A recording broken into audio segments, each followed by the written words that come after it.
what's shaking, YouTubeites? Welcome into this week's Shaker Report.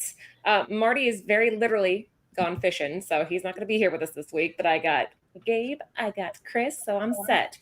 Gabe, say what's good to everybody. Yo, what's up? I'm glad to be here, everybody. It's good to see everybody in the chat, everybody watching live. But honestly, I wish I was fishing. Like, man, Marty has the right idea.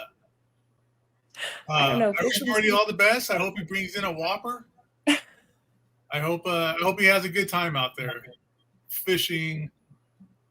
Maybe he pulls up like a shark. Yeah, I wonder what he's fishing for. Like, what do you go fishing for right now? I don't know. Compliments? I don't know. That's my move, right? That's my move. We all have that tendency every so often. Oh, I really hate the way my shirt fits me right now. Oh no, you look great. That shirt's great. You posted like a shirtless selfie in like a sauna. I saw it. Oh yeah, nobody wants to see that. I'm surprised I didn't get taken down. I got it. No, you're looking good. You're looking really good. Chris, how's life? Life is complicated and rushed, but I'm here and I'm surviving. And hey, it's Thursday, and you know what that means. It is time for our weekly Shaker Report. I'm super jazzed to be here. I went fishing today, fishing in some long boxes, and boy, did I pull up some good deals, which you guys can all check out on my Instagram. Yeah, this is great. We got a great list today. We got a great set of reads from the Cover Price folks.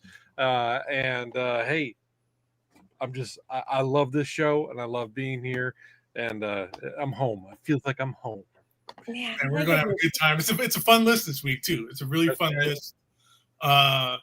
Michael Baker is looking for something in particular. We'll see what happens with that. Not our call, but stick around. Like, subscribe, share, tell your mom I said what's up. Yeah. This list is definitely on the verge of Ophir, if not in the Ophir abyss. So good luck, everybody. Yeah, let's just dive right in. Guys, if you are new for some reason to the Shaker Show, we are looking at the highest daily aftermarket sales. This thing is like its own little living being. It changes multiple times a day. It's really fascinating if you follow on Cover Price, like just seeing everything pop up. But let's just dive right in. What do we have, Gabe, for Shaker number 1? Oh, yeah, that's right. I'm first. Number 1, look at this bad boy right here. G.I. Joe Real American Hero, $295. This is the John Royle RI cover, which is a 1 in 10. I came out in 2022 from IDW.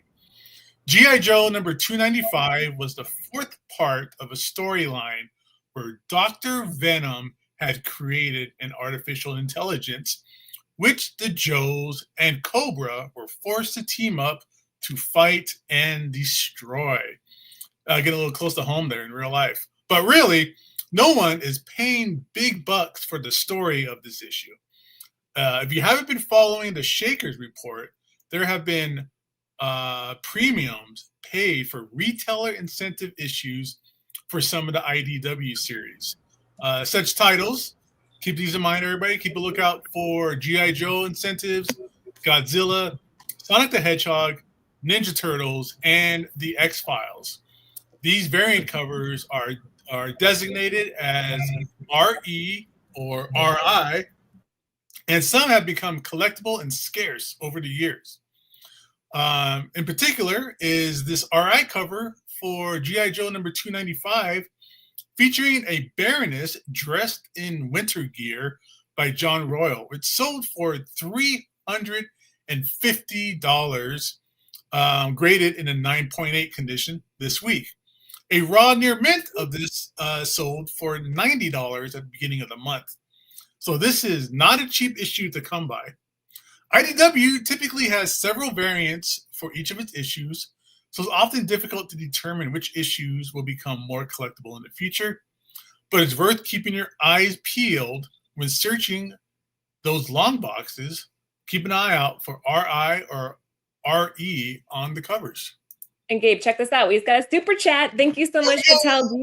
Do you feel going long on Golden and Silver Age is a losing proposition? There's little to no nostalgia for kids today for these books, like for boomers and generations.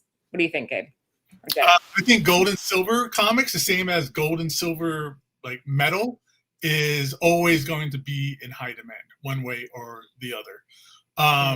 It's not that kids are into it because kids these days that we didn't grow up reading golden and silver age books, but those are the bits of history that has built this hobby and built this industry and will always be important and special and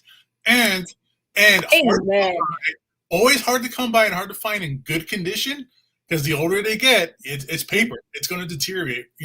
Sooner or later, give it 10,000 years or whatever, this stuff is going to never exist again. But the top part of all of that, gold and silver, is always really, really cool. Those are the coolest books you'll ever see in anybody's collections. I don't care what anybody else says. I'm going to double down on that. One trend that you see happen again and again and again in every generation is there becomes what we now call like a hipster movement, where you think 20 years from now, when Gen Alpha is in their early 20s and they're finally getting their first jobs and getting the first taste of disposable income, those Gen Alpha folks are going to go back. They're going to look for those key materials that align with some of the things that they remember when they were kids. And what's happening right now is, you got the MCU focusing on core Marvel properties. You have the new DCU focusing on core DC properties. When the Gen Alpha kids right now get to be in their 20s and 30s, they're going to have money and they're going to be targeting these core books. And all those core books are Golden Age and Silver Age. You cannot go wrong. Get them now while you can, because they're only going to be more scarce. They're only going to be in worse condition, and they're never going to be available in that original print ever again. Yeah, I think you guys nailed it. There's no other way of putting it. Like, this is the Shaker Show, so obviously we all have a passion for these older books, but it's true. It's that rarity. It's the scarcity. And as time goes by, it takes a lot of comics with it. So well said, Chris. Do you guys have anything to add to this one before we move on? So I do want to add. So Gabe, the Reed mentioned retailer incentives such as G.I. Joe, Godzilla, Sonic the Hedgehog, Teenage Mutant Ninja Turtles, and X-Files. I'm going to add to that My Little Pony, because My Little Pony retailer incentives, I cannot keep them in stock on my eBay store. I don't know about you guys. I don't know about you guys at the Bird City Comics. Gabe, when you saw online, I don't know if you've done any retailer incentive My Little Ponies, but in my experience, the retailer incentive My Little Ponies, you can always get between $10 and $50 for them, depending on what's happening on the cover and who the characters are. And they fly out of my eBay store. I cannot keep them in stock.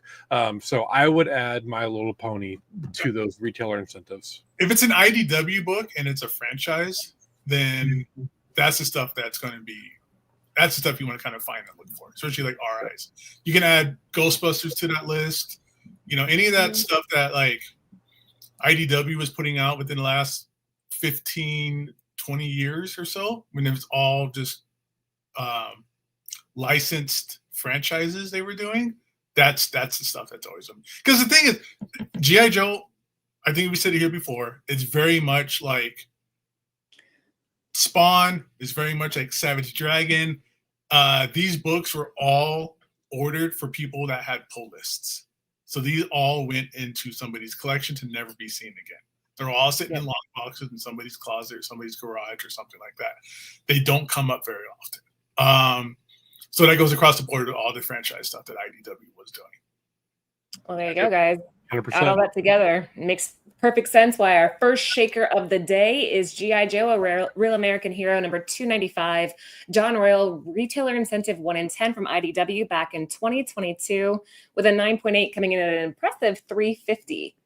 Yeah, pick them up if you see them, guys. What do we have for shaker number 2, Chris?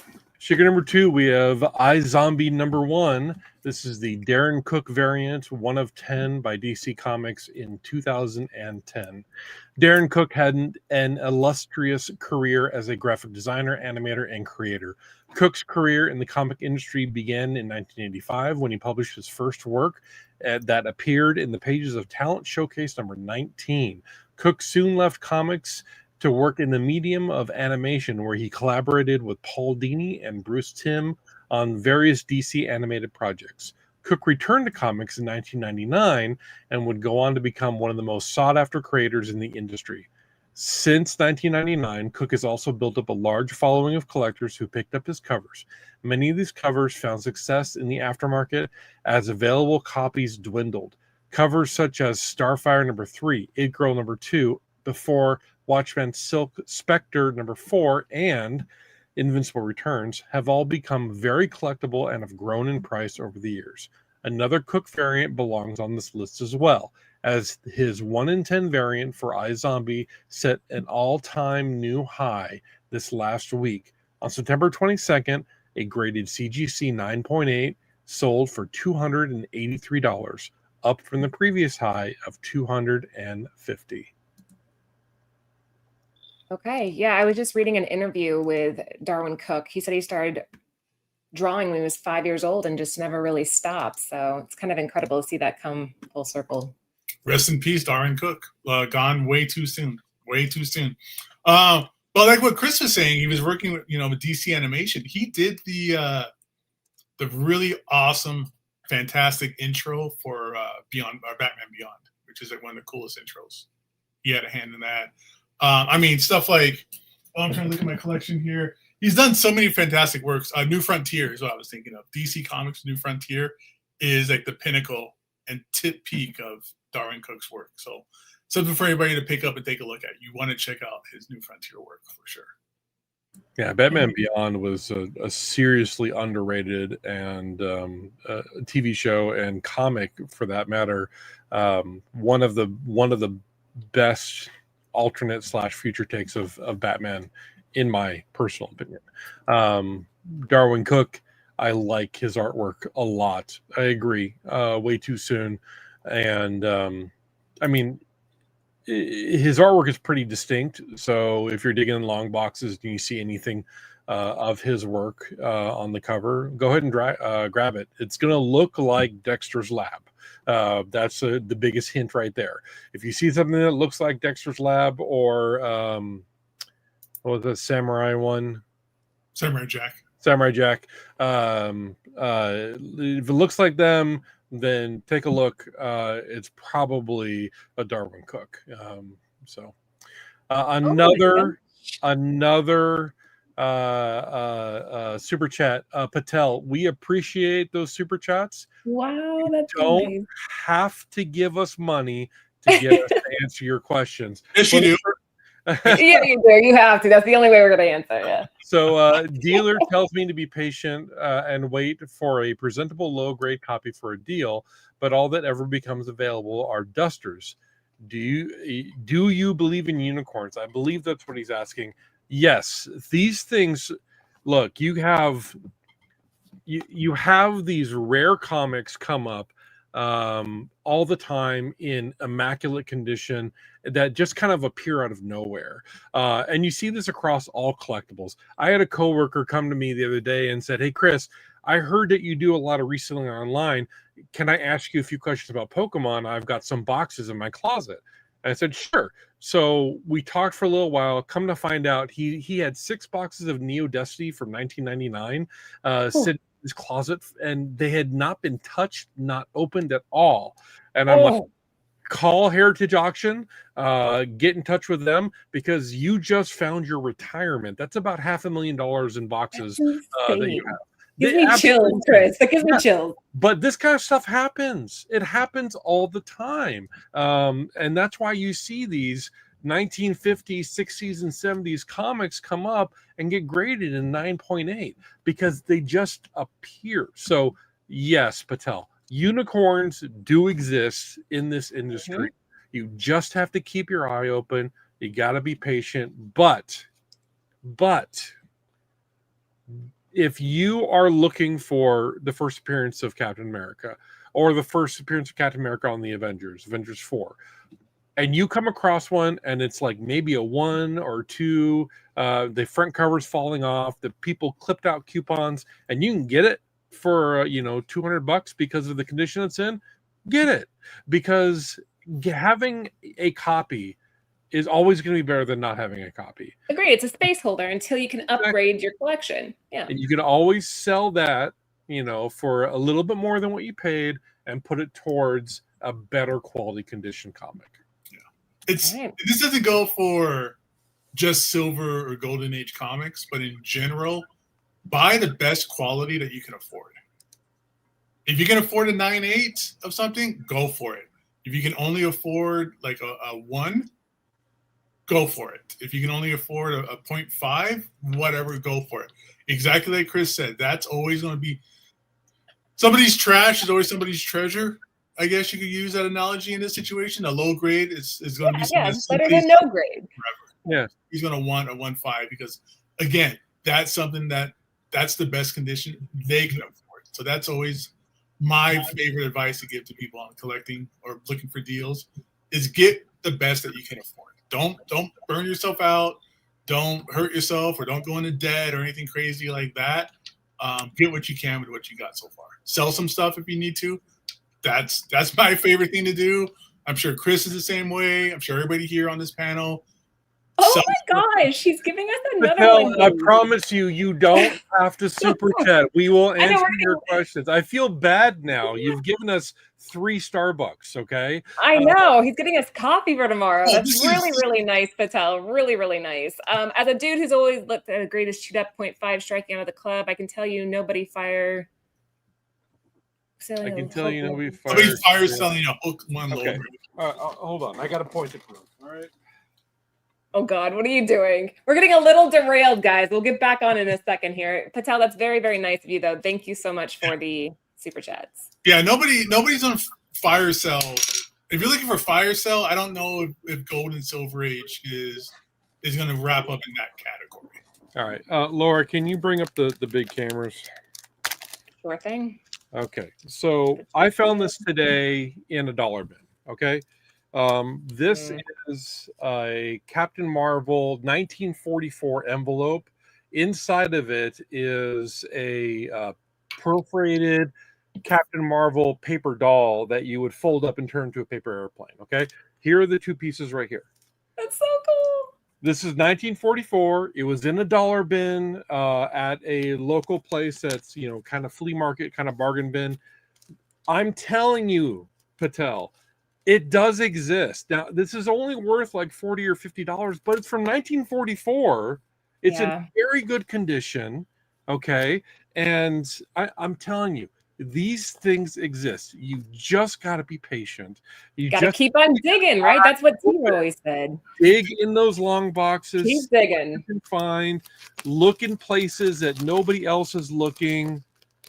Go visit, antique stores in the middle of nowhere that are only open for 2 hours a day. Hit up these places that are uncommon, and you can find crazy good things. You just have to know what you're looking for. You guys, these are why this is my panel, because these guys know what they're talking about. Follow their advice. Keep digging, and let's keep moving though. So we have iZombie #1, Darwyn Cooke variant, 1 in 10 from DC back in 2010, a 9.8 coming in at $283. Gabe, what do we have for Shaker #3? Shaker #3, we're showing some Invincible love today with Invincible #19, Attack Peter Comics Vault Live. I'm assuming that's a storefront or an account. This is a second print, came out from Image in 2021. So while Omni-Man and Invincible might get most of the spotlight, another big fan favorite is Battle Beast. This fierce lion warrior made his first appearance in Invincible 19, immediately establishing himself as a formidable foe in the Invincible universe. He was incredibly powerful, and his code of honor captivated readers, as well as viewers, when he made his media debut on the Amazon Prime animated series. His growing fandom has also led him leading his own comic series, which debuted this past year. The series also debuted a new promotional strategy called Blind Bags. Fans of Battle Beast swarmed to comic shops for a chance at secret rare covers, one of which reprinted the first appearance in a foil cover. This second print is also part of a promotional strategy involving Skybound's Comic Vault Live. Big Clutch dropped his Attack Peter exclusive cover during the 2021 Skybound Expo virtual event. At the Comics Vault Live show. Securing a copy for themselves, a collector set a new all-time high of $255 for a raw near-mint copy of this cover. This sale is more than a 2024 sale of a graded 9.9 copy and gets closer to the fair market value of a graded 9.8, which is $284. So there's a lot of numbers going around here. Let me make sure I understand. Recently, a high sale was $255 for a raw near mint. Right. It's more than what a 9.9 copy sold last year. And it's getting closer to what is currently a fair market value of a graded 9.8, which is $284. All right. It's time to give these graded copies a grade bump. Maybe there's plenty that can hit the aftermarket with over 300 graded 9.8 copies in the census. Ooh, that's more than I was expecting. Okay. Yeah, I mean, what do you guys think? What's your take? Let's start here. Your take on blind bags. I sold 30 of the Batman blind bags on eBay. Oh. So those are cool. Other than that, blind bags aren't for me as a collector and reader. I don't care about blind bags. But as a business, hell yeah, dude. Hell yeah. People love them. People love them. They love them. They do. They do. I don't. So, number one, those in the chat who are, throwing shade, don't yuck somebody's yum. Okay. Just, like their own thing. It's okay. You don't have to buy it. Nobody's forcing you to. So whatever floats your boat, whatever milks your cereal, whatever you want to call it. Okay. Whatever you want to say. I like blind bags because it reminds me of when I was a kid.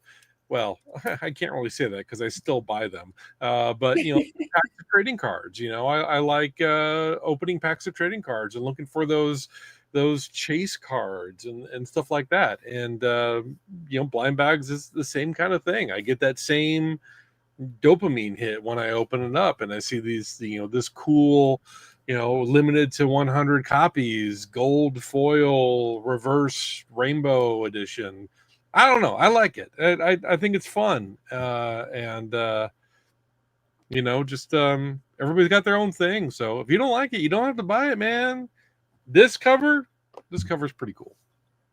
Yeah, it is. This character is just cool in general. You see so many interesting variants. And I'm kind of with you on that, Chris. I think the psychological thrill and surprise and anticipation to collect something that somebody else might not have the opportunity to, it makes it fun.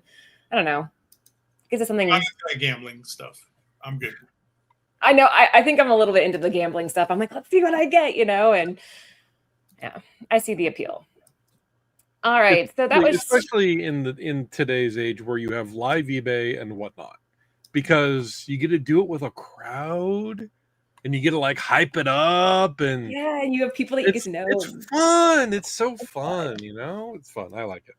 I have seen blind bags go crazy expensive, but again, that's that person's prerogative, I guess, if they want to spend that amount on it. But I have a little section where I'm like, okay, this is where I'm going to stay, and then anything above that, I'm out. But shaker number 3, we have Invincible number 19, Attack Peter's second printing variant, Comics Vault Live from Image back in 2021 with a raw near mint coming in at $255. What do we have for shaker number 4? Shaker number 4. This might be somebody's opportunity to get on the board. We have Mobile Suit Gundam. That's 0079 Part 1, Issue 1. This is the Kazuhisa Kazuhisa Kondo cover by Viz Mini in 1999.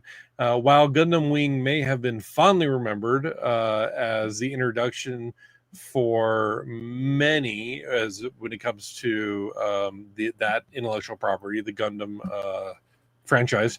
In previous market reports, the Gundam in America was ushered along by this book right here. So this book is the introduction to the Americas of Mobile Suit Gundam. It marked both the debut of Gundam to American audiences and prepped some for the release of Gundam Wing on TV the following year. It is the beginning of the whole story. Still, America was not quite ready for it, as it was deep, philosophical, introspective, and decidedly not what Americans wanted from the manga anime genre at the time. So this book steadily fell by the wayside as collectors quickly fell in love with Gundam Wing and its spiritual successor, G Gundam, with more robust action and cooler mecha designs. But nothing beats the original, and as time has passed, more focus has returned to it. Gundam is still a massive intellectual property. It's still a massive property, and the story told within this book is essentially the establishment of all Gundam lore. So it is still being referenced by the in-universe stories today. So collectors want a piece, and one was recently acquired. A CGC 9.8 copy, one of 5 on the census, hit the market and sold for an astounding $1,815. It's hard to make a comparison, as the most recent sale was a CGC 9.2 earlier this year for $200, with raw copies selling for about $100 for a very fine. It is a definition. This is the definition of a market shaker, as it completely resets its market value with one sale. Keep your eyes peeled. This one is tough to find, but it's not impossible. Yeah, this is pretty cool. I saw without we got 2 more super chats from Patel, but if we could visit those after we talk about this book. Agreed. I don't have a lot of experience with Gundams. My kids used to build them, and my daughter called them dum-dums, and that's really all I know about it. She's like, I want to build another dum-dum. I'm like, no, it's a Gundam. And she's like, no, it's a dum-dum. And she would build the little things. Anthony was really big on this, but I don't really have a lot of exposure to it. Do you guys? I really like the Gundam Wing. That was the first one I watched because it was on Toonami back in the day, and I really enjoyed the Gundam Wing a lot. I didn't really get more into anything before or anything after. I should, but like your kids, Laura, I really like making those models. That's a lot of fun. I loved it. A lot of fun. You get ones where you don't need glue. They all just kind of snap together. You don't really need to paint them. They're usually kind of painted already a little bit. It's good fun for the whole family, that kind of stuff. But we've been seeing Gundam popping up on this list recently. I don't know if it's the whole Gundam Wing 30th anniversary resurgence, and that's kind of the tide that's lifting all ships, and everybody's kind of going back and looking at more Gundam stuff in general. But I'm down for it. I actually have some unbuilt Gundams in my garage I should get into. It's your sign. You got to go build them now. You got to build them and post them, and yeah. I think that there's definitely room in the media market for giant robots, right? We're kind of seeing it right now. I mean, Power Rangers just hit Fortnite. So this is something that, the zeitgeist is moving that direction. So this is pretty cool. This is the first introduction of Gundam to America. I struggled with the Gundam series just because I was not the right age for the target audience on it. But I've slowly been reintroducing myself, and I really appreciate a lot of the things going on, because while you have giant robot fights, which is always fantastic, you also have a lot of political and introspective similar to what like Star Trek Next Generation gave. These like thought pieces set in a episode. So I appreciate that, and I'm slowly moving myself back into the animated Gundam universe. I don't think I can do the comics just because the black and white, it's harder for me to read the black and white stories, but the animated series, I'm definitely slowly working my way into it. So listen to this. Somebody, Liger, was asking if there's a movie. So a new live-action Gundam movie is in development by Legendary and Bandai Namco Filmworks. The project, based on the original 1979 anime series, was previously slated for Netflix, but will now have a theatrical run. And they're saying that Sydney Sweeney is going to be in it. You guys can fact check that. I'm not positive, but maybe that's what's causing this resurgence of interest into Gundam. Is that Sydney Sweeney effect? Mm-hmm. She's got good genes. What are you going to do, right?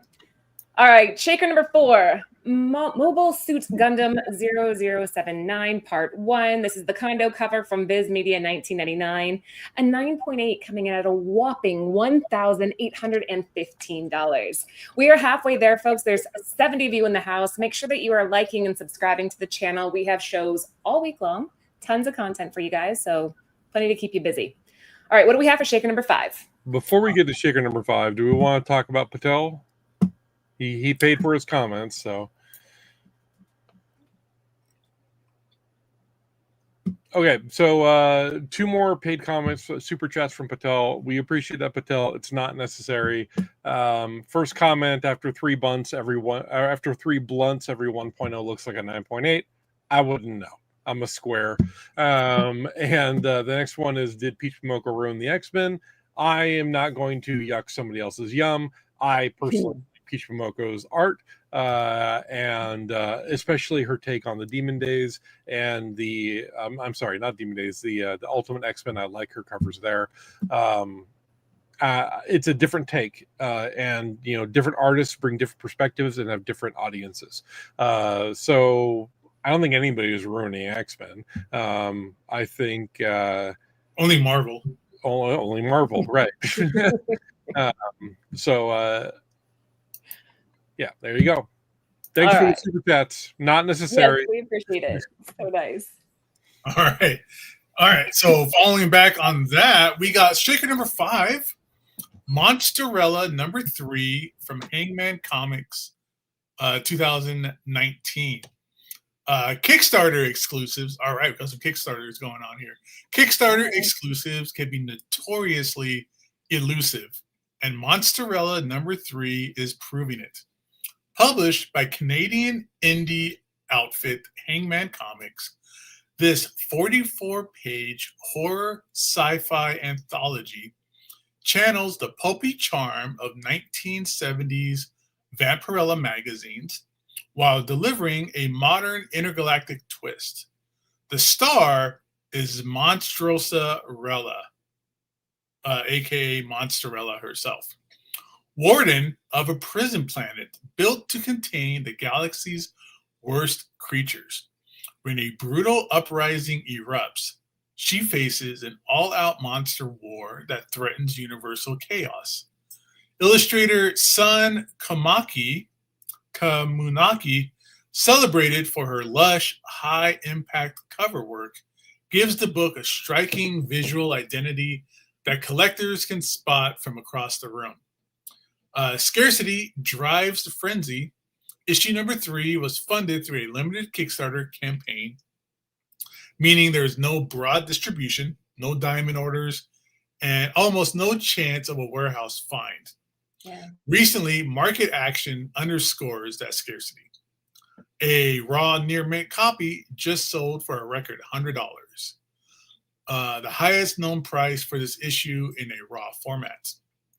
Only 2 other raw sales have been logged in the systems, $45 and $55, highlighting how quickly demand has escalated. There has only been 1 slab sale, which was a 9.8 that sold for $143, which sold in December of 2022. With horror anthologies enjoying a revival and Khamunki's profile rising across mainstream publishers, Monsterella number 3 sits at the sweet spot of scarcity and growing fandom. If you spot a clean copy, act fast. Once these monsters disappear into private collections, the next chance to snag one may be light years away. Yeah, I haven't heard about this artist, I guess, according to she's huge, and she's one of those artists that I put up there with like Natalie Saunders and Jenny Frison, in the sense that not only does she create amazing art, but she's stunning in real life. Like, she's really, really, really pretty. In case anybody cares, I follow her on Instagram. I'm like, oh my gosh, she looks like a movie star. But her artwork is so soft, very, very sexy. There's that appeal there. And if you go back to the Kickstarter aspect of it, Kickstarters for me are just a really cool way to connect creators and backers in this dynamic, low risk environment where you really get your hands on some innovative stuff. And this would be a prime example of it. Yeah, all of her covers in this series could command a premium. Number 3 certainly has the most. It was the last of the series. It was just a 3-series mini, but yeah, all of her covers carry a premium on the aftermarket. Yeah, it's interesting. You know, it's funny because what I focused on the most is that she had her finger in the trigger area. Yeah. Just something you don't do. There. And so I saw somebody in the chat said the exact same thing. Poor trigger discipline. Yeah, I'm surprised you even heard of her, Gabe. Her stuff's pretty great. And CovrPrice is chiming in. She's done a lot of work for Zenoscope. Just really sexy stuff. And again, she's... I don't do a lot of Kickstarters that isn't mainstream, you know, Skybound, Top Cow, stuff like that. I don't do... You know, I've been burned a handful of times, and you know, so I really pick and choose what campaigns I even care about or look at. Yeah, I think it's one of those things where you have to be careful with what you're going to back, but there are some incredible gems out there. I mean, Mark Spears did a Kickstarter that had some really cool covers that you had to be a part of that to get your hands on those, and that's just one example of where you can find these really rare, cool comics on Kickstarter. All right, Shaker number 5, Monsterella number 3, Sun Kumanaki, cover A from Hangman Comics back in 2019 with a raw near mint plus coming in at $100. Okay, it has been a while since I've seen a hip hop variant, so this makes me happy. What do we have for Shaker number 6? Shaker number 6, we have Monsters Unleashed number 3. This is the David Williams hip hop variant by Marvel in 2017. Back in 2015, Marvel started doing hip hop cover variants. They would ultimately produce over 150 of these variant covers, each an homage to a hip-hop album cover. While the entire set began to increase in demand in 2018 and 2019, many of these covers have continued to climb in price on the aftermarket.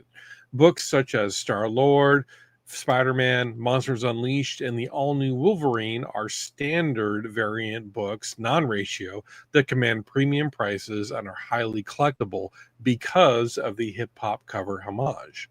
The Sean Price homage variant of Monsters Unleashed number 3 also deserves to be mentioned with the books above. On September 23rd, a graded CGC 9.8 sold for $350, making this an all-time high. Yeah, we did a whole show on this, guys. If you were interested, the girls and I did a whole show on hip hop variants. There are so many, but they're very cool. It's very difficult to find a 9.8. A lot of them have spine ticks all along those black bands. So, does anybody know what album this is? I can't. I'm a big hip hop guy from the 90s hip hop stuff, but this one's not sticking out to me. Well, it says a Sean Price. It's a Sean Price. The Mike Tyson is the name of the album. Mike as in MIC. It's got Sean Price standing. It's an art style, but he's standing among. Here, I'll pull it up. You guys want to see it? Yeah. It'll make it easier, right? I don't know who this. I've never heard of this one before, but cool. Boom! There you go. Yeah, Mike Tyson.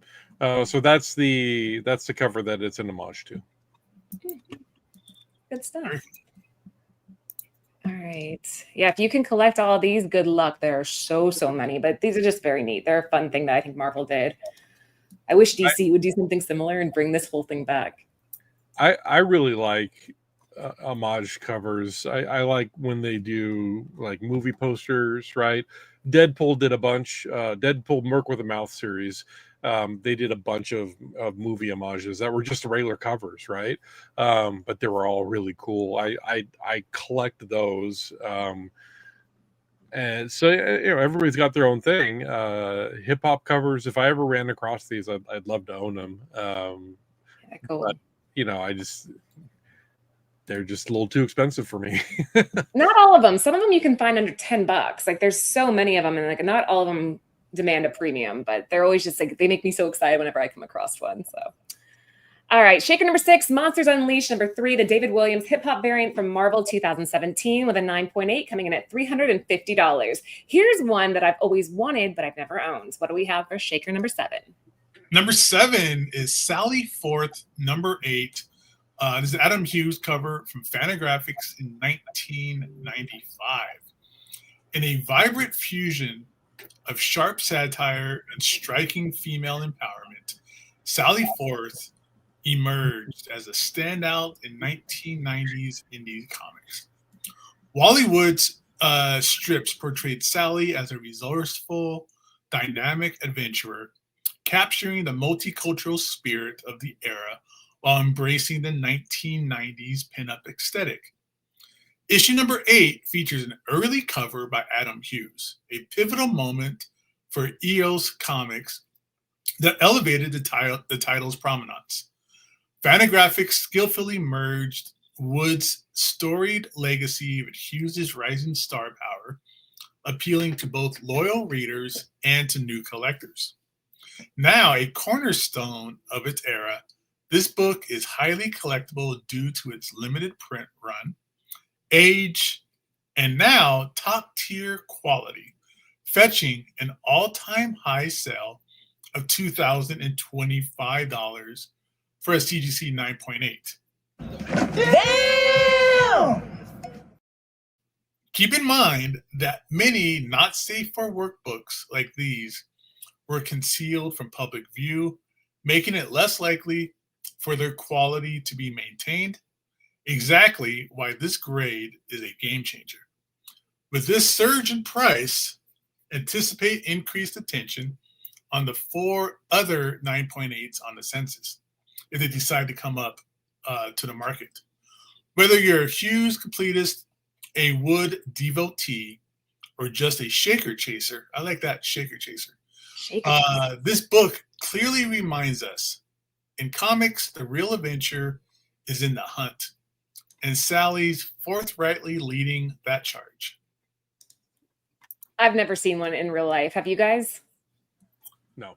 I've never seen this book. I've seen it before. I don't know if it was in real life or just like online somewhere, but this cover is pretty familiar for obvious reasons.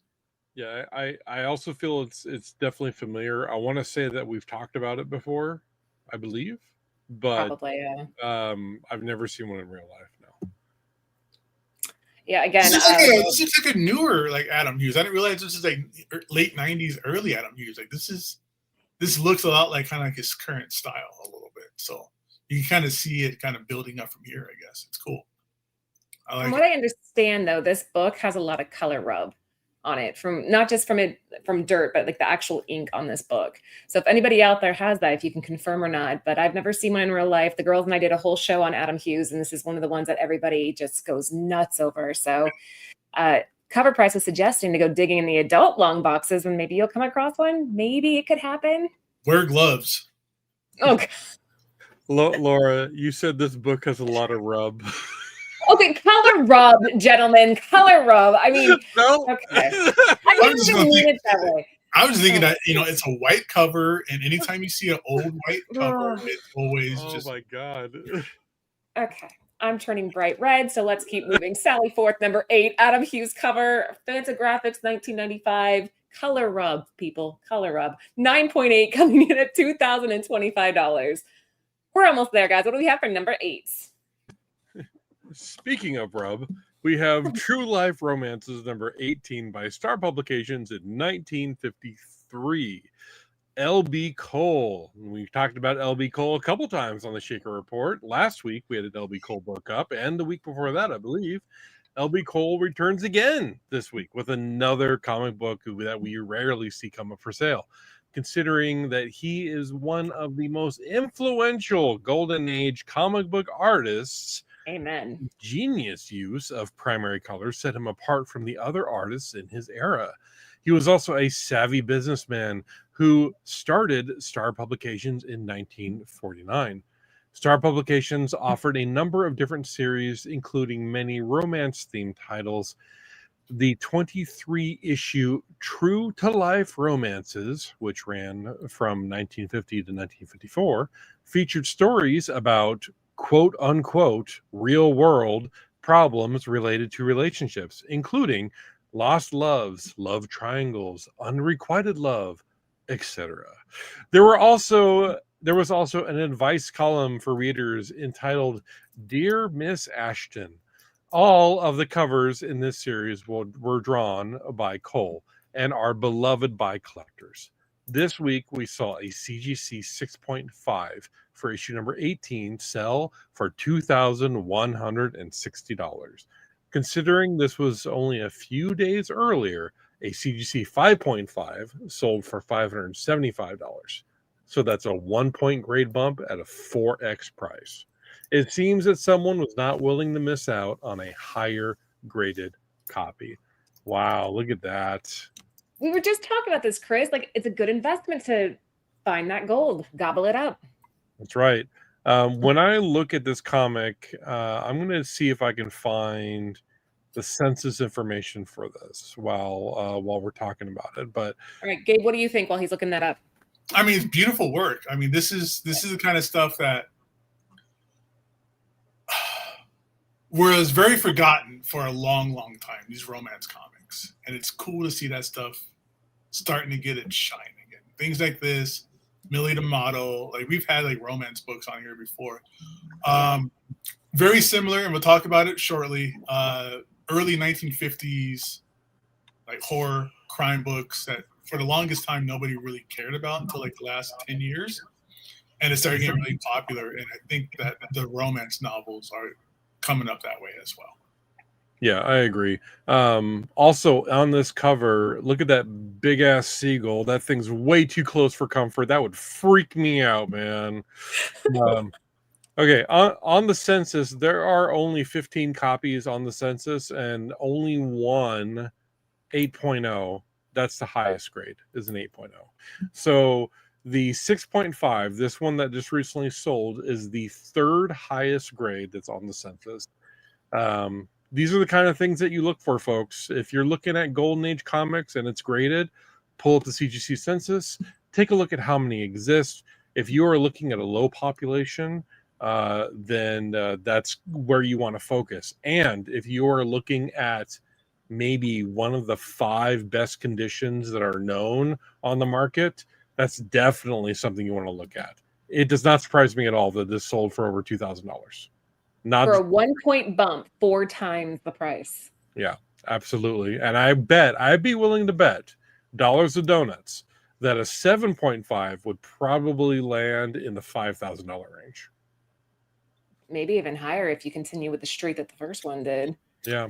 Also depends on like eye appeal too. Sometimes a 7 could look really good. Sometimes it looks kind of all right. But yeah, not a lot. We'll see. But this is just one of those things that I just love seeing old comics coming back and getting their shine. Like I could see, we've seen that with funny kid animal books like Mickey Mouse, things like that coming back up around a little bit. I would like to see like Archie stuff coming back. That stuff is very, very overlooked and often kind of made fun of and forgotten and lambasted a little bit. So I like to see that stuff come back around sooner or later. Also, books from, another book from the 50s too. So nice. It's so cool, guys. So as you get the one book we say, hey, sorry, I had to beat off 2 guys to come help you. Exactly. Shaker number 8, True to Life Romances number 18, Star Publications 1953 is 6.5, coming in at $2,160. And we learned that Chris doesn't like seagulls. We'll get him a zombie seagull one day. That's a big ass seagull. A seagull dressed up like Lobo. What do we have for Shaker number 9? Number 9, we got, this is my favorite book of the list, everybody. Two-Fisted Tales, number 30, from EC Comics 1952. It is not uncommon to see books from the 40s and 50s hit big numbers on the aftermarket, even in good to very good condition. This week, a book featuring the talents of some of the most notable giants from this era has hit an all-new high. A copy of Two-Fisted Tales, number 30, found its way to a $430 sale in fine condition. The highest raw sale to date. I would definitely pay that much for this. Featuring work from Harvey Kurtzman, Jack Davis, and Wally Wood. 3 giants of the era, responsible for much of Mad Magazine's success. This book also features early work from Marvel icon Gene Colan. If capturing the early work for some of these creative legends wasn't enough, it can be extremely challenging to find books from this era in reasonable condition, especially raw copies. This sale isn't an all-time high, but it also isn't far below the most recent sale of a 7.0 copy, showing that folks are not afraid to drop some coin on golden age books. Right there for you, Patel. If they feel that they're getting good value.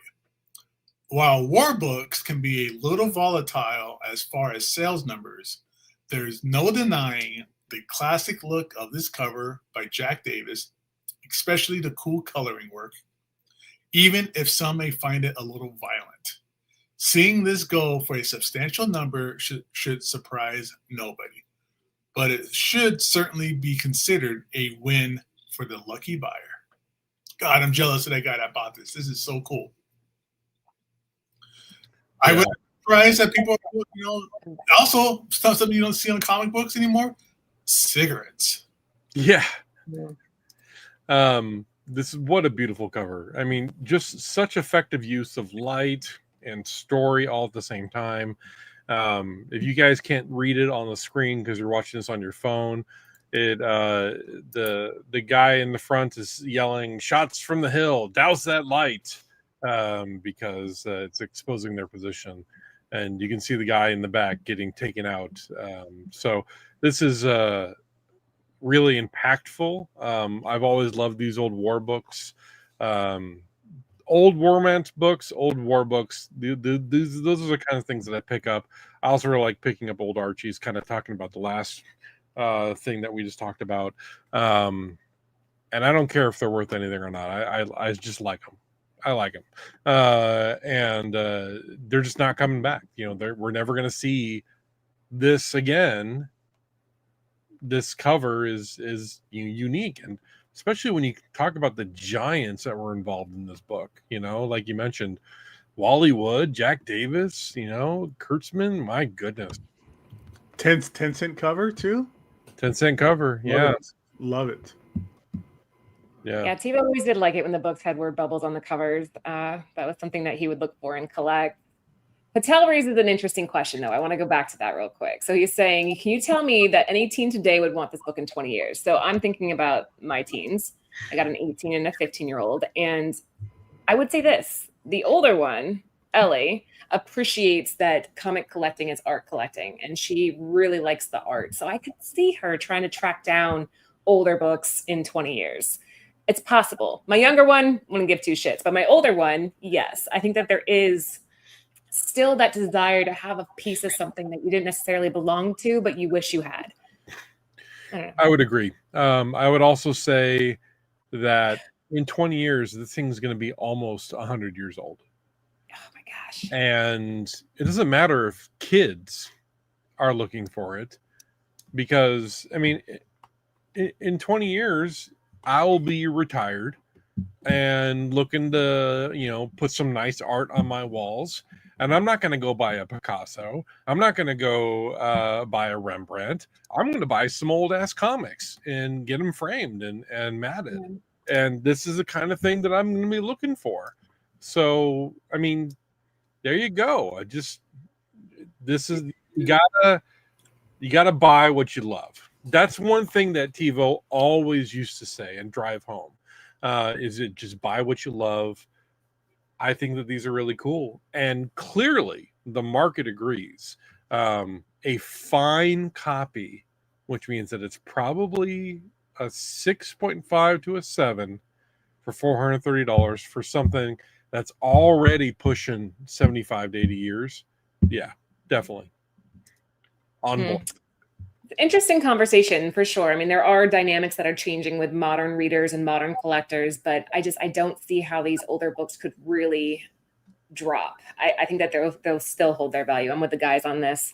So Shaker number 9, Two-Fisted Tales number 30 from EC back in 1952. Fine, coming in at $430. Our last Shaker of the night.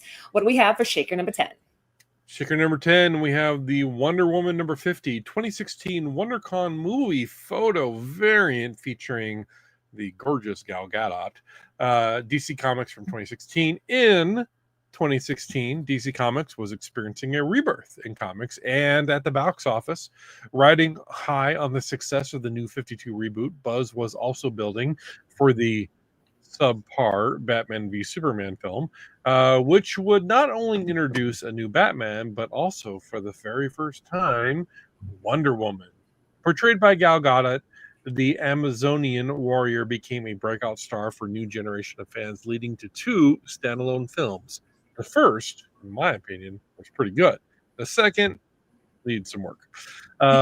In 2016, as part of the Batman v Superman promotion, this variant cover to Wonder Woman number 50 marks the first appearance of Gadot as a DC character on the cover of a comic book. Interestingly enough, about a year later, DC released a similar foil cover for Wonder Woman number 26, depicting Gadot in the traditional Wonder Woman costume. This book did not get hot until a few years ago, but since then it's recorded some big numbers, including this week's sale of the CGC graded 9.6 for $400. That's a big number, especially when you consider that the last sale for 9.8 was $450 in 2023. Power of photo variants. We've been talking about this for a while. These photo variants, if you ever come across them, pick them up. I don't even care what the character is. They're doing so well. There's a couple of them that go for insane amount of money, more than this actually. Man, this is the end of the run too for this series. So those are always hard to find as well. So there's a bit of like scarcity behind this as well. But it's also it's Gal Gadot, and you got some hotness right there going on. Yeah, but I feel like for so long, people just kind of skipped over photo variants. Then all of a sudden, like back in like 2019, 2020-ish, they started to rise. And we saw like a really big influx in 2022. Yeah, there's definitely demand out there.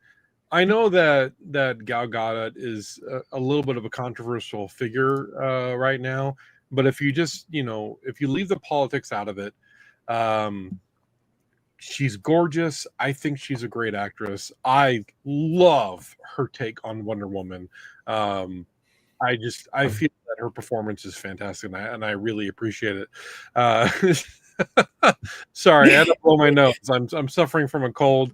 I've been trying not to show it. I have my cough button is activated, but this is a pretty cool cover. $400 for 9.6 is very cool. I wonder what James Gunn is going to do. I think James Gunn would be wise to keep Gadot as the actress of Wonder Woman, but DC does not have a good history of doing that, with exception of Harley Quinn. So I guess we'll see what happens, right? Yeah, I mean, Cover Price pointed out that wonderful scene that we all know and love, and it's kind of hard to get past the acting aspect of it. Even in Snow White, man, ooh, I didn't see Snow White, so I can't speak to that. But it was I rough. like her acting in Wonder Woman, the first one. She was a highlight in Batman Superman, in my opinion. The second Wonder Woman, I struggled with. I think mostly because of the body inhabitation problem. For the but that was just I couldn't get past that. I'm a big fan of her in the Fast and the Furious franchise. What? She's in that? Yeah. There's a whole part where she is. They need to get a guy's handprint. I think it's to open a safe. Like it's a handprint, like a lock on the safe. And she's hot, and she dressed in a bikini and got the guy to grab her butt, and that's how they got his handprint. Oh, So okay. I'm a big fan. I'm a big fan. All right, well, there you go, guys. That was Shaker number 10. Don't go anywhere because Gabe's going to tell us what's shaking in the aftermarket right after this. But we have Wonder Woman number 50, the photo variant from 2016 WonderCon exclusive, a 9.6 coming in at $400. So, yeah, not too shabby there. All right, Gabe, you got your screen ready? I am ready. This is my favorite part of the Me week too. I like this of because the I can just show. sit back and forget that I'm hosting and just listen to you talk. Let's do it. Let's go. All right. Oh, So everybody, if you're new here is just this updates all the time. So it's always good to check out Cover Price on a regular basis just to see what kind of big cool books are selling for, what's going on. This is also where Read the Tea Leaves falls into play a lot. So Chris and Laura, let me know if anybody in the chat wants us to take a look at a book. But that's what we're doing here, everybody, is we're going to be taking a look at some cool books and some sales. And I mean, as cool it is to have an Amazing Spider-Man 1 on here, I think this Ninja Turtles number 1 is cooler. 7.5 for pushing $10,000. Yeah, that top row is a lot of usual suspects. But as you go through this list, Gabe, I know that we're going to see the trend that we have noticed over the last year every time we do a shaker report. Yep. 9.8 from the 70s and 80s, non-keys selling for big dollars. Yep. So keep an eye out for that, folks. You're going to see it. So this Marko Djurjevic cover is, I'm surprised by the price. $9,000 is a lot. That is but a lot. There was a period not too long ago where this was like pushing like somebody's annual salary almost. This was pushing like $30,000-$40,000 just a few years ago. Now it's down 9.8 is still big money. That's still impressive, but not as crazy and spectacular as like the $30,000. Will we ever get back to that level though? I don't see it ever getting back to that level that it was. I don't see that happening either. I can't explain why, but I just think that considering where it's at now, I don't see it jumping like, 10x over again kind of thing. Right. Yeah. I think that we're going to see the first Miles Morales. I think we're going to see it fall just a little bit more as we are still 2 years out from the next Spider-Verse movie. It's not 2026? I thought it was 2026. 27. What? Yeah. Oh. Yeah, it keeps getting pushed or something, right? Yeah. Unless Miles Morales is shown in the upcoming Spider-Man film, the live action one, and there's a rumor that he will show up. So I'm looking forward to that. Yeah, we'll see what happens. I still think that the regular cover for this, like everybody who has one, who wants it, kind of already does, kind of thing. So we'll see what happens. But look at this, $43,000 2 years ago. Yeah, that's interesting. Really interesting. Yeah, that's out of the COVID era. I mean, I expected the high to be in the COVID era. So 2023, that's when Everything is fairly back to normal. Yeah. Yeah, everything was back to normal, and that's when the second Spider-Verse movie came out. That does make sense. I think the third Spider-Verse movie coming out, you're going to see it spike up again. So if you got 10 grand laying around and you want to put yourself into a 3-year investment that might quadruple your money, this is not financial advice, but we are not financial advisors, guys. That's may not be a terrible idea. I love this all flash quarterly. That's cool to see from 1941. $6,000 for a 7.0. Yeah, that's cool and fun. Second appearance of Wolverine right here. I have both, so I don't care which way you argue. I have both of them. I have a 180 now, so I'm going with this being the second appearance. All right, Invincible on here. This is cool. It's good to see that. Dude, that thing is pushing $5,000. We'll just keep going until we see anything interesting. Anybody wants to kind of pop open here? There's been a lot of repeats. Keep going. I'm not spotting anything yet. Oh wait, what's that? That's Superman. That's the kid's birthday Superman, right? Yeah. Didn't our friend get a copy of this? He went to Europe or something. Ben? Didn't Ben Longshore get one? I don't know. I'll ask him. Yeah, I swear there's somebody on my Instagram that found a copy of it somewhere, and that's cool. Like in Europe. I like this here. This weekly Shonen Jump. This weekly Shonen Jump is awesome. This is really cool. This is the first appearance of Goku of Dragon Ball. It's a manga, right? So it's one of those big, thick tokobons. I think there's room for like classic, important characters in manga, like their first appearances coming up. Like what's the all-time high of that, Gabe? No slap $3,000. Yeah, I don't think these need to get graded because they're really, really thick. So they are really thick. Yeah. And again, these are all in Japanese and from Japan and stuff like that. So finding them in America, I've held a copy of this before. I've held one before. These are really cool. But you don't see these in America ever. Like these were. The Japanese treat comic books the way that we treat regular magazines like Time or Life. You just kind of just read them and throw them away. So they're pretty hard to find. Like they're not the kind of things that are just readily available. But things like this, I would love to have like a first Akira or a first like Fist of the North Star, like stuff like that would be really, really cool.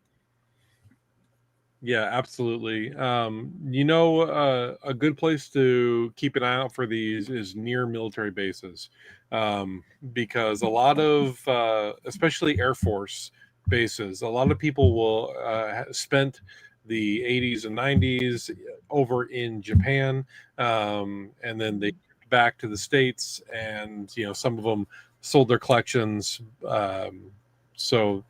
Near Air Force bases, antique malls near Air Force bases is where I would focus my attention if you're looking for those in the States. I love this Captain America cover. This is cool. It's really cool. Number 12. I mean, again, like, look, $2,600 isn't a lot of money relative for like something like this. For 1942 graded book. Yeah, it's not that expensive. Yeah. And this is just just a goofy looking cover of Cap and Bucky here. But I love this stuff. Dr. Crime, all this chemical poison stuff. I love this era of comic books for sure. Cap and Bucky look like Macy Day Parade balloons. Yeah, they look very paper mache. But look at that Submariner in the first. That's a raw number 12 from 1944 selling for almost $3,000. I still, that gives me so much anxiety just thinking about spending that much money on a raw copy of something like this. Yeah. Even just the one it's like, do I know if it's been trimmed? I can't tell. Any restoration, like, this one has writing on it. It does. Yeah. I don't know if this is the one or this is just a photo that they use, but all this World War II stuff is really neat. I like it so much. Beating up a Nazi oil tanker.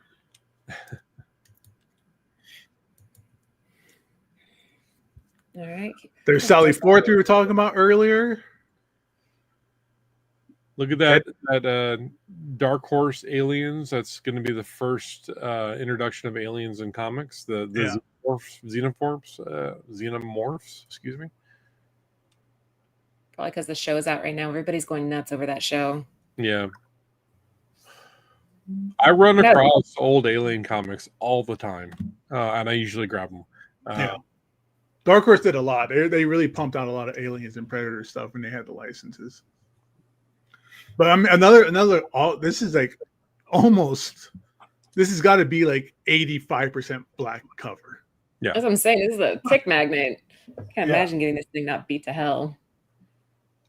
Yeah, you get a 9.8 copy of this, man. You got all the chicks hanging out for you. $2,400. Man, like I said, relative, like $2,500 for this, or a couple extra $100 more, and you get a Captain America 12. Like, you know, that Golden Age stuff isn't crazy expensive right now. But that's in 1980s 9.8. Right. No, I'm just saying, like, if you know, relatively price wise. Yeah, I would get this. If I had $3,000, I would rather grab the Captain America. Yeah, sure. Or you can even get a 9.4 of the Batman 251, which is just I would definitely go for that 9.4 Neil Adams classic cover, 1,000,000%, 10 times. First, Brainiac. This is going to be a big book. It seems like Brainiac seems to be the favorite idea for the villain for the next Superman movie. Makes sense. Has room to grow on that one. Yeah, I love that all purple cover. That's cool. I've got 2 copies now of that Batman 423. I have a newsstand and a direct. That's awesome. This is probably what McFarlane's most famous Batman work.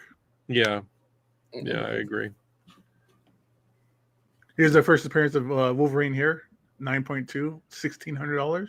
Not too bad. Or again, $1,600. You get that, or a first Juggernaut, 7.5.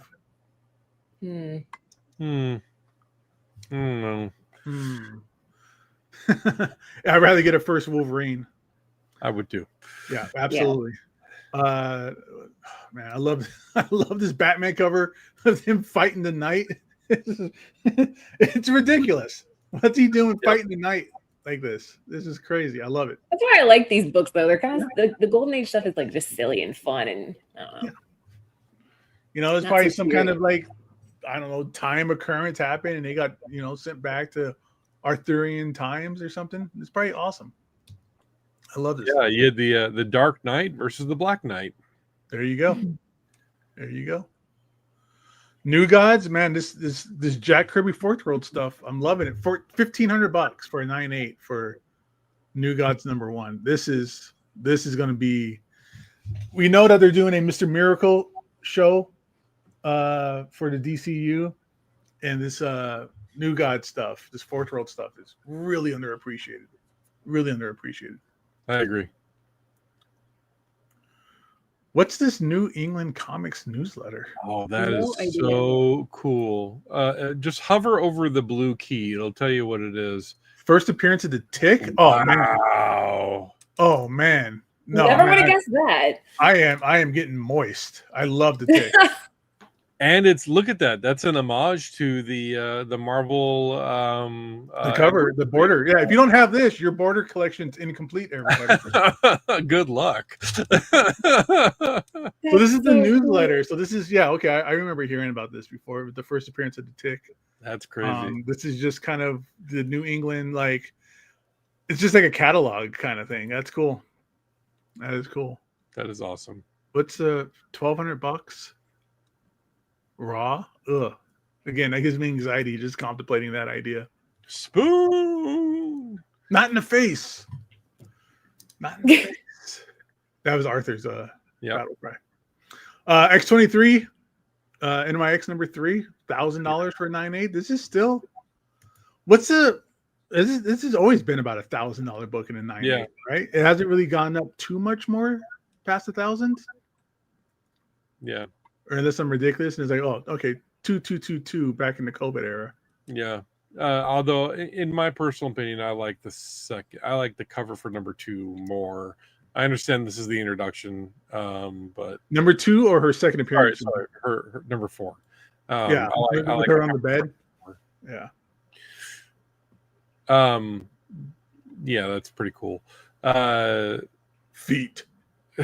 That's not why. Is that why, Chris? We just unlocked it. Does it remind you of that annoying girl from Firefly? What? You That's don't what it like reminds Summer me of. Glau? Are you kidding me? You mean one of the coolest Terminators? Oh, she Summer was so Glau annoying in that is show. She was so annoying. amazing. Oh no, you're wrong. That's what it reminds me of. No, you're Yeah, wrong. you got a bad take on that, Laura, but it's okay. We Yeah, love you that's still. not good. That's not good. You're talking about all these comic artists who are, they draw beautiful women and they're beautiful in real life, and then That's who it reminds me of. River. Thank you. It reminds me of River. Okay. Okay. All the way to the right, though. The Lone Ranger. This is a problem. You have an 8.5 from 1948 Lone Ranger.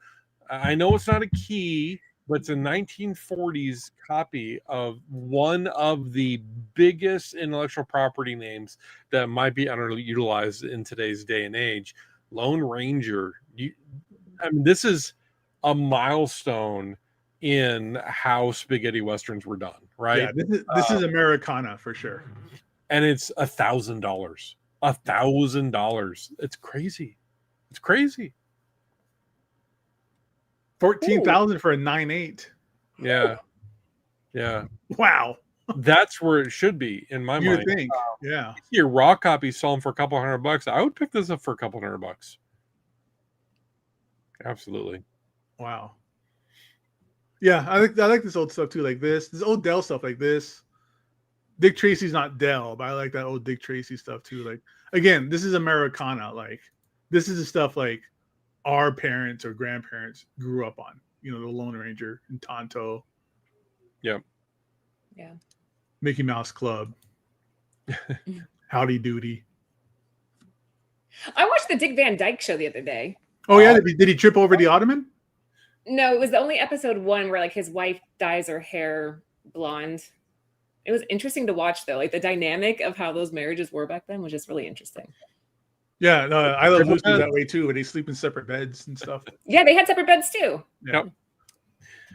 Apparently, this is off topic, but I read somewhere that that's just what it was. People just slept in separate beds. It wasn't a TV thing, and it turned into like a mattress scheme to get people to sleep in the same bed. How easily we're manipulated, right? It's so funny because I remember when I was a kid, my grandparents had separate beds. Sometimes I wish I had a separate bed. So that way you gotta have like Spider-Man sheets on it and stuff like that. But no, we got to be adults.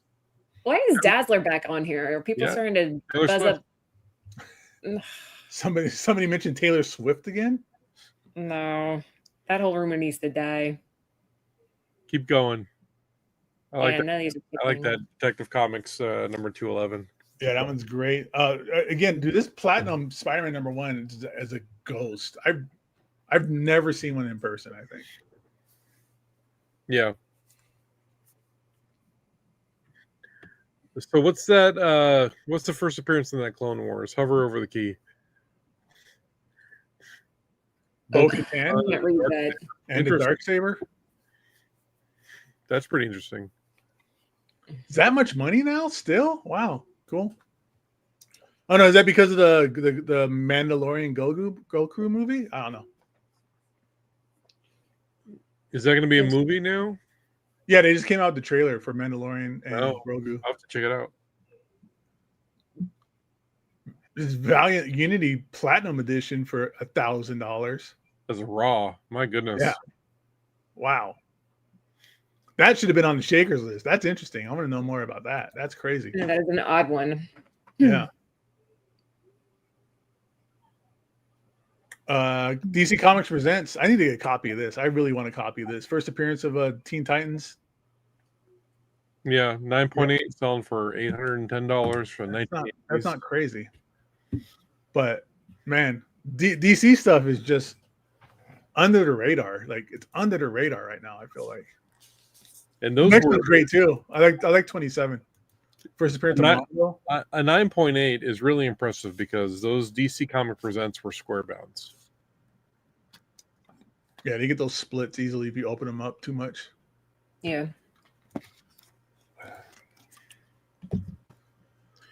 Fight Comics. Oh, this is some Jungle War action. Is this a Vietnam book? No, it's too early for that. Sorry. Yeah. This is the 40s. Well, he's chopping that guy's head off. This thing is extra violent. This is World War II stuff then. Gangway for the Grainers. Wow.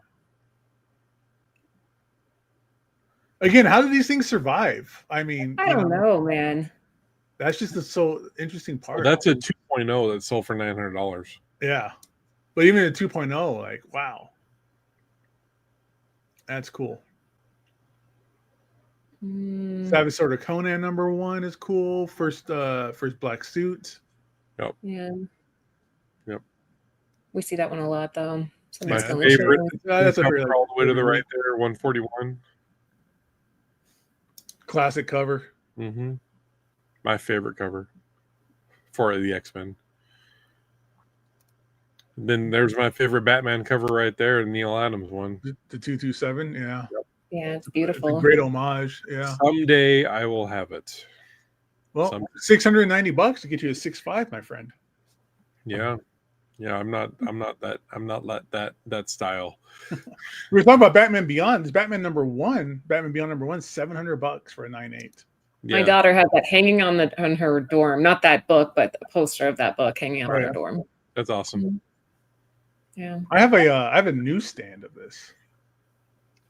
A 1959 newsstand. Wow, that's like what, 3%, something like that? Something like that, yeah. Oh man, look at that Del Auto. Oh, that's gorgeous.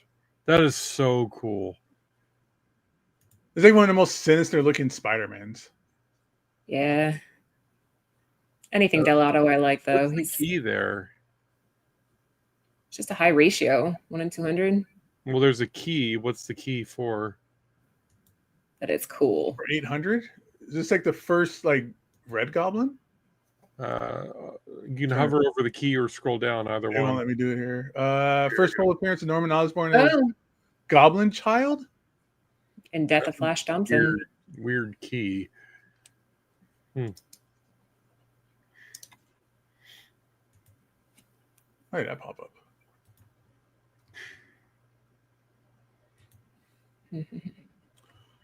This Detective Comics is great. I love this. I love these old Batman books. They're so fun. You missed it, Gabe. There was a girl in a red dress back on us one, the Dracula book.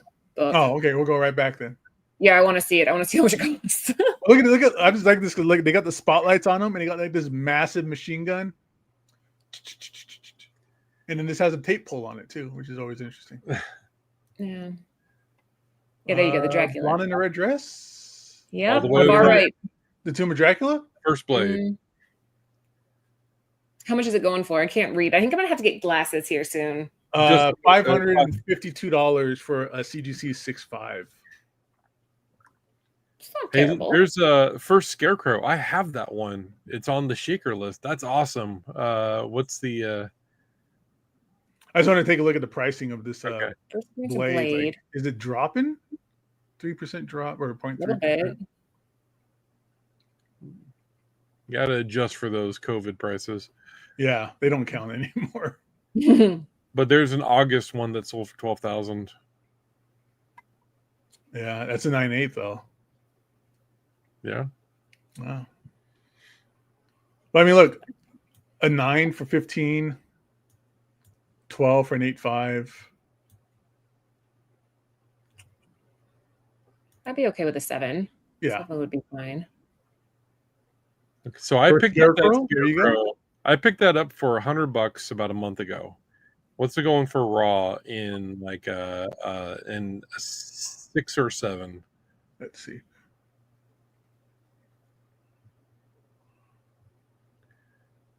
A raw. Oh, I'm happy with 100? that. Nice. That's recent too. Good come up there, Chris. if they announce Scarecrow for the next the new Batman movie, the James Gunn ones, I may put mine on the market. Yeah, it's a good book to have either way. Yeah, it's not technically the first Scarecrow; it's the first Silver Age Scarecrow. So yeah, I mean they have like first Silver Age, like Two-Face, right. But I think the Silver Age Scarecrow is the Scarecrow that we have in today's comics. There was a different version in the Golden Age. Battle Beast, Archie. I love this Archie stuff. It's so cool. Yeah. Look at this Archie right here. Look how cool that cover is. Life of Archie.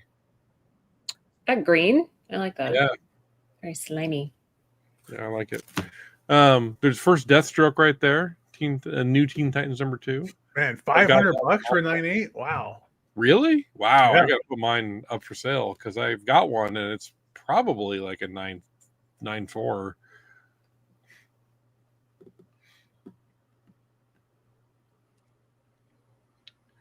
Creature Commando still on here.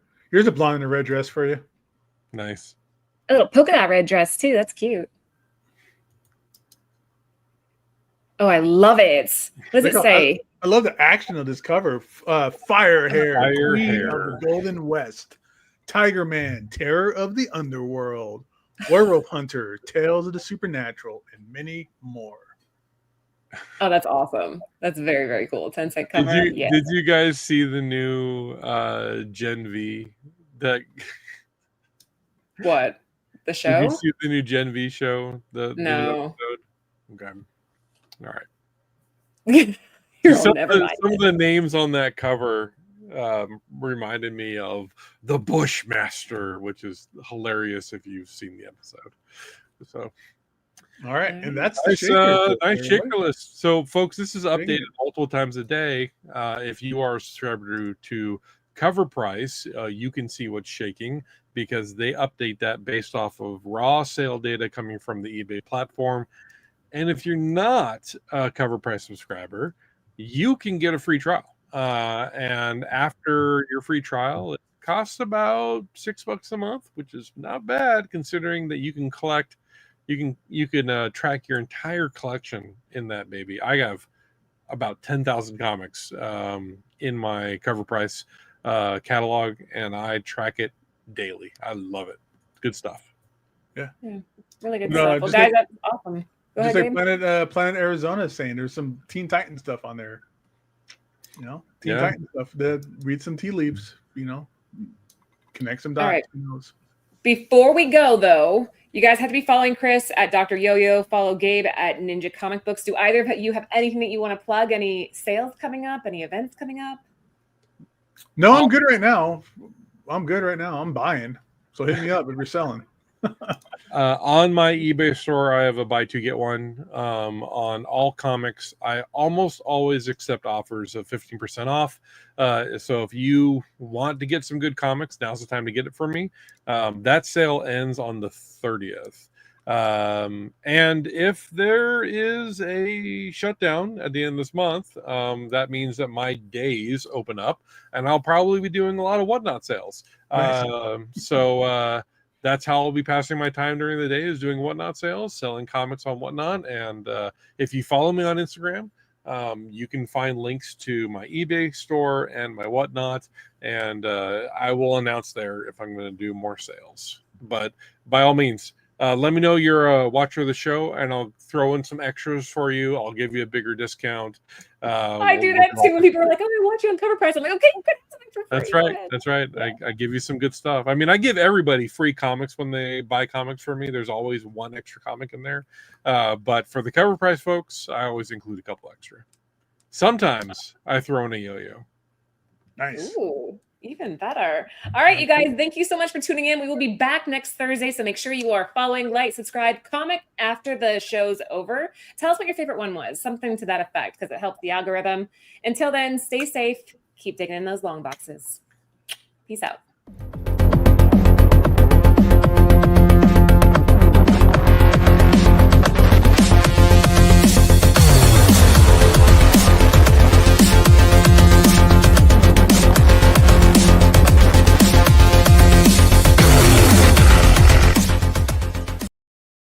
For the entire crew, this is TiVo saying keep digging in them long boxes. Peace out.